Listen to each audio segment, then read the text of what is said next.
Hello, welcome back to my kitchen. Hello for the first time and all that other kind of stuff. How you doing? Itchy head, sorry. What's happening? Your very squint, I think I'm going to fix that. Yeah, I don't think I did anything, but that's fine. By the way, before I even start, right, because I need to do this at the start of my videos, not at the end. I have merch. This is my merch.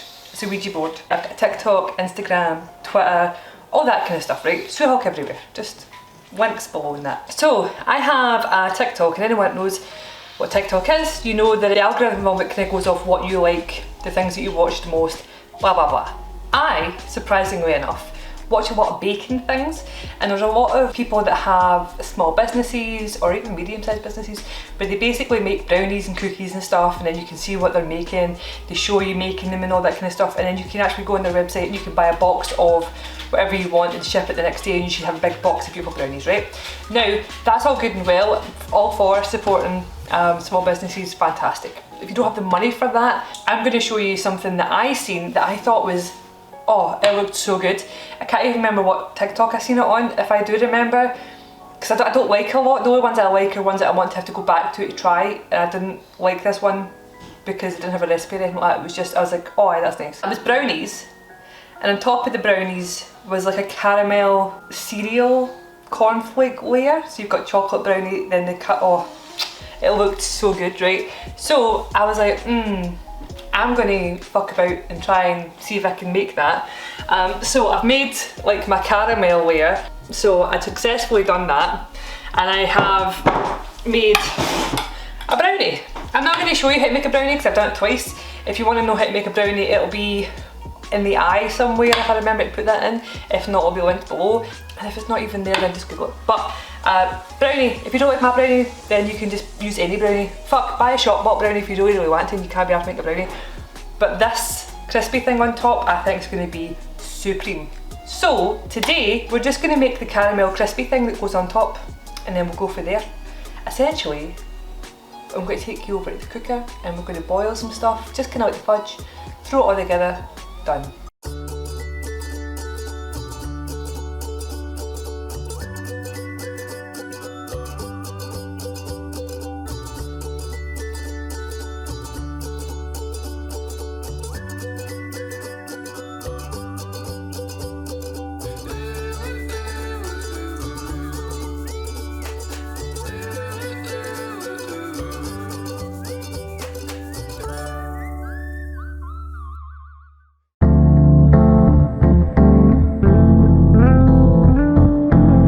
I'm using a big ass pot because it is grease proof, like it's stick proof, all that kind of stuff, right? On the shot, aye. A tiny wee like your arse is. Alright. So initially what we need to do is caramelise the sugar first, then we're going to add all the dairy in it. So the sugar, I've got my recipe in front of me, 300 grams of caster sugar, which is a ton of sugar. Stick your caster sugar in a pot that you trust will not betray you and stick, right? Put that to the side for now. Get a jug, a bowl, any receptacle of your desire. Measure in 100 grams of bouteur. Salted, unsalted, it's really up to you. If you use salted, don't put salt in. If you use unsalted, put salt in. If you used unsalted, then it's like half a teaspoon of salt. I'm just going to put half a teaspoon in. Anyway, 1 teaspoon of vanilla, or measure with your heart, and 200 millilitres of cream. And I'm going to use the side of this to measure because it's got wee gauges on it. Essentially that's you, right? All ingredients are done. Well, apart from the cornflakes obviously, right? So you've got this gear, keep this to the side. Your cornflakes, we need 125 grams of cornflakes, right? So let's put that in the bowl.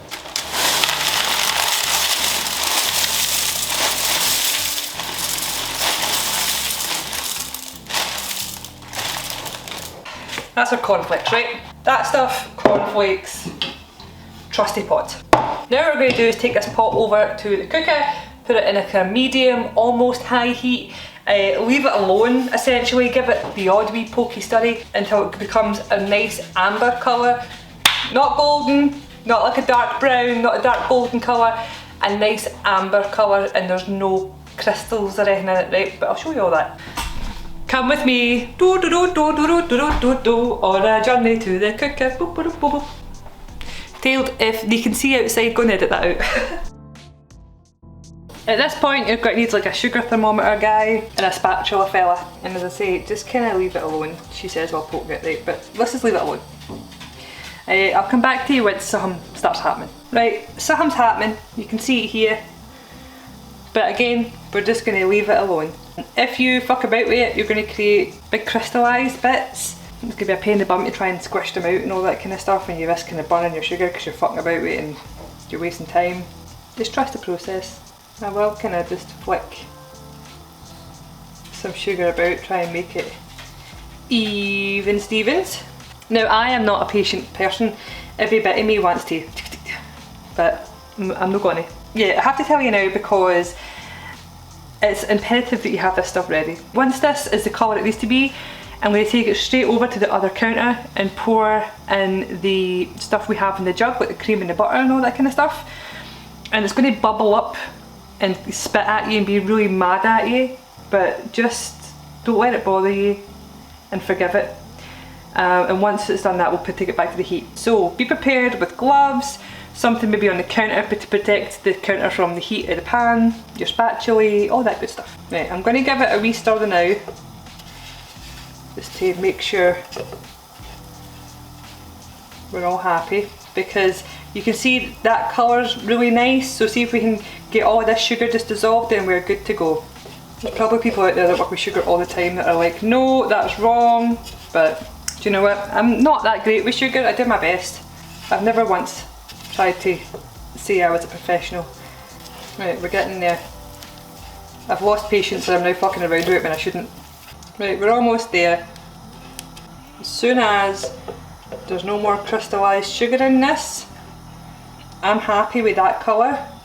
I don't want a super dark caramel, I want quite a light caramel. Right, cool. Heat is off. Don't you fall in there. Right guys, you go back this way.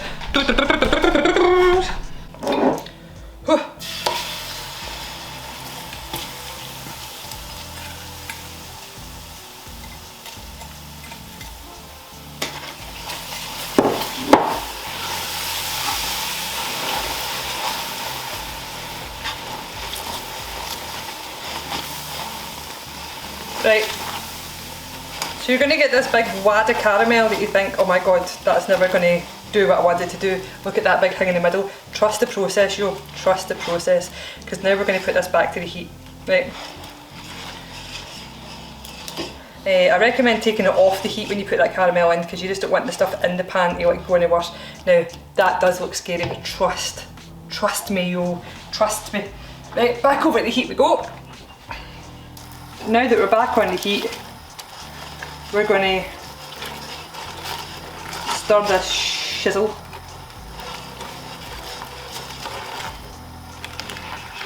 Again, it's not looking promising, but just trust.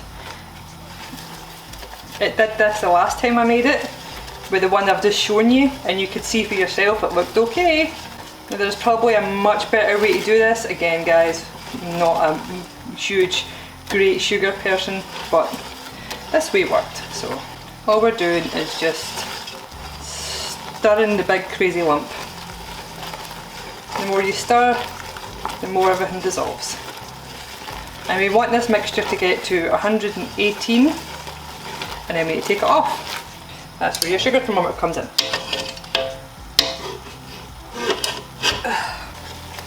You can see there's like hardly any big lumps now, because everything's just dissolving again. Happy days. And we're only at like 80, so we've still got like plenty of time to get it to that 90, 95, not 180. So just make sure you're continuously stirring it so it doesn't catch. So that's the last thing we want. See? Look at that, crisis absolutely averted. There's like no lumps in this whatsoever. We are almost there.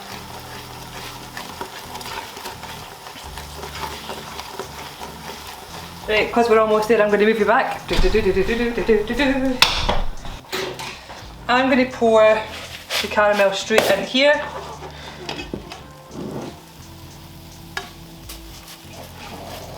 straight and tappy my cornflakes.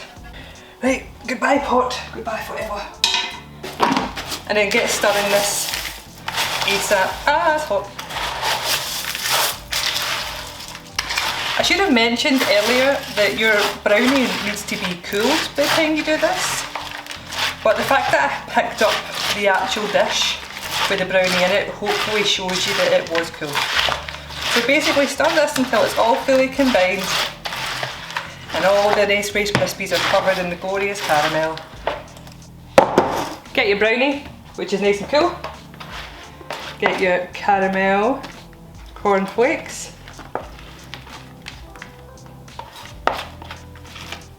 Oh, that ball is awesome.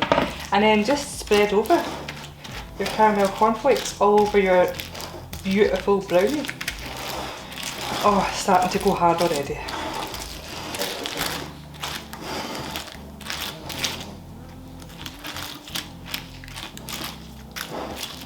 A spatula is probably not the best tool for this, but you get the point. Do that, right? And then we're going to put this in the fridge, and then we're going to cut it into squares, and then we're going to munch it. That's basically it, yo. See you soon. Hi, so let's kid on that it's been like an hour or so for this to set, and let's kid on that I don't have lots of things to do today. Here we are. How good does that look? Wait, let's have a wee slice of Rooney of this guy. I'm so scared of where to start slicing. Oh my. Now this is definitely gonna spike the sugar in your blood. Ooh. So this is the piece that I have. Focus on this piece of cake and not my face, thank you. Mmm. Mmm. Tell me that doesn't look great. Oh yeah.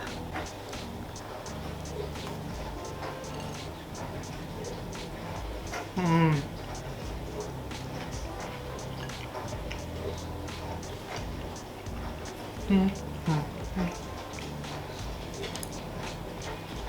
That's filthy. That's really nice.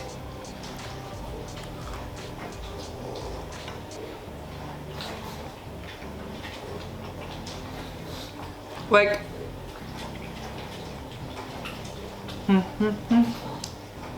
it's good because, like, well, it's stuck to my teeth, sorry. It's good because you're eating it, right, and you're eating the brownie with it.